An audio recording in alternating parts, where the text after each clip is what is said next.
Qaranglar, buning ichida nimasi bor? O'g'il bola ekan.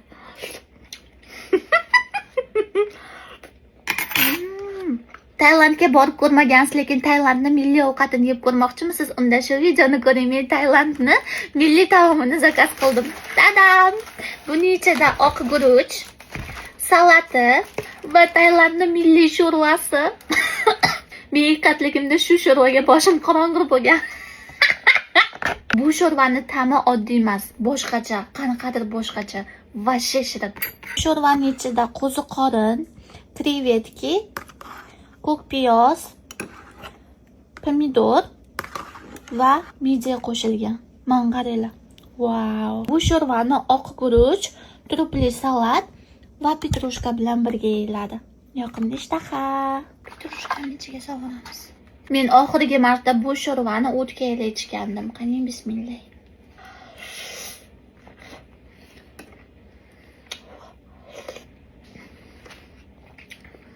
Buning ichida 8 oyoq ham bor ekan. Ta'mi juda ham maza. Tailand oshxonasiga borib, обязательно shu ovqatni yeb ko'rishingizni maslahat beraman. Ta'mi juda ham mazali, boshqacha, oddiy sho'rvaga o'xshamaydi. Koreya va O'zbekiston ovqati bilan vobshe boshqacha. Midye yeb ko'rganlar bormi? Kommentariyaga yozib qoldiringlar.